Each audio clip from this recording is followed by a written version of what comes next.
Well, good day, my friends. We're at chapter 5, verse 23 of the book of 2 Samuel. And when David inquired of the Lord, he said, "You shall not go up, but fetch a compass behind them, and come upon them over against the mulberry trees." Notes. Now, previously the Lord had said, "Go up," and now he says, "You shall not go up." We must never take the will of God for granted. What may have been his will previously may not be his will presently. The Philistines no doubt would have been expecting the army of Israel to come the same way as they did before. So a little change of plans here. Verse 24. "And let it be when you hear the sound of a going in the tops of the mulberry trees, that then you shall bestir yourself. For then shall the Lord go out before you to smite the host of the Philistines." Notes. The sound of a going meant the sound of a mighty army on the march, which struck terror to the Philistines and caused them to be confused and panic-stricken. It is said that the sound was the noise of horses' hoofs. The Philistines would have reasoned that some other mighty army was appearing suddenly behind them to help David. This was God's way of bringing the victory. How easy are his ways, and how difficult are our ways. Verse 25. "And David did so, and the Lord had commanded him, and smote the Philistines from Geba until you come to Gazer." And we're at chapter 6. Again, David gathered together all the chosen men of Israel, 30,000. Notes. Now, 1 Chronicles chapter 13, verse 1 says David consulted with every leader. Before fighting the Philistines, David inquired of the Lord. Before performing the work of God, David will not inquire of the Lord, but rather men. Now, why is he doing this? Well, his not doing so would cause tremendous problems, as we shall read. Verse 2. "And David arose and went with all the people who were with him from Baal of Judah to bring up from thence the ark of God, whose name is called by the name of the Lord of hosts, who dwells between the cherubims." Notes. Now, for about 70 years, the ark of God had basically been without a home. It was moved here and there and whatnot, but it didn't have an actual resting place. And actually, it had been at the house of Abinadab. Now, there's some indication, according to the Psalms, that it was little attended to, and possibly even sitting out in a field, if you read Psalms chapter 132, verse 6. Well, regrettably, the modern church treats the presence of God, of which the ark was a type, in pretty much the same fashion. To be frank, in most churches, his presence simply isn't wanted, nor is it even desired. Verse 3. "And they set the ark of God upon a new cart, and brought it out of the house of Abinadab that was in Gibeah. And Uzzah and Ahio, the sons of Abinadab, drove the new cart." Notes. Now, the law of Moses said that the priests must carry the ark upon their shoulders. The priests were types of Christ, but Israel borrowed the way of the Philistines and set the ark, contrary to the word of God, on a new cart. Unfortunately, we have a lot of new carts abounding very presently. And how many spiritual leaders, so-called, presently are driving the new carts, thinking all the time that they are doing great things for God. Anyways, verse 4.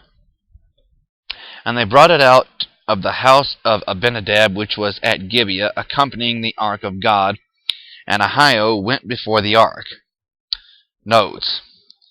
Now, that seemed to begin so greatly would end very, very poorly. I'm going to add really quickly. Verse 5.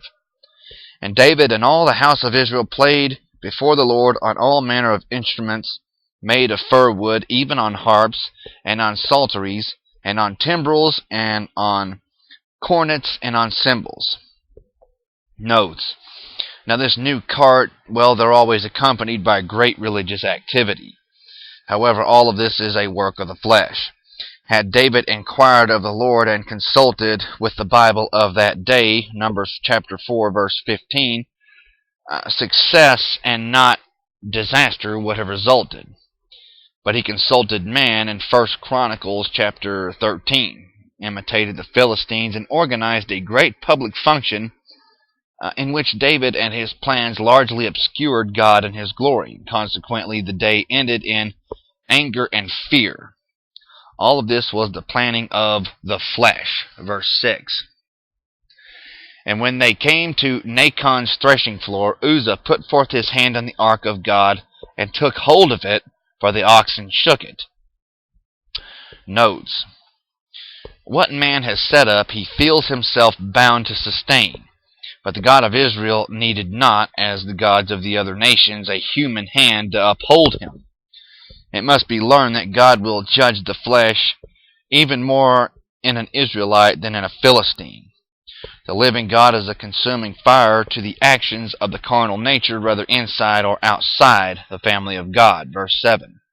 And the anger of the Lord was kindled against Uzzah, and God smote him there for his error, and there he died by the ark of God. Notes.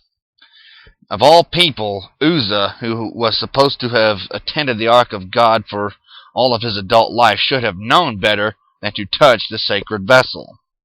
So there's really no excuse for him. Verse 8. And David was displeased because the Lord had made a breach upon Uzzah, and he called the name of that place Perez Uzzah to this day. Notes. Well, displeased or not, God would not change his word, even for one who was after his own heart. Verse 9. And David was sore afraid of the Lord that day, and said, How shall the ark of the Lord come to me? Notes. Now, if David would have consulted the Bible, as I said, well, the Bible of that time anyways, he would have known how the ark of the Lord should come to him. Verse 10. So David would not move the ark of the Lord unto him into the city of David, but David carried it aside into the house of Obed-edom the Gittite. Notes. Now, what had been a curse to Uzzah was now going to be a blessing to Obed-edom, or Obed-edom. Now, we say we need revival. However, if true revival actually comes, it will bring forth death and life. So most Christians are very much willing to just leave the ark in the field of the wood. Verse 11. And the ark of the Lord continued in the house of Obed-edom the Gittite 3 months, and the Lord blessed Obed-edom and all his household.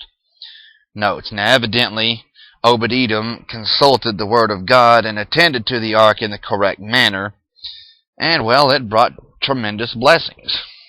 Verse 12.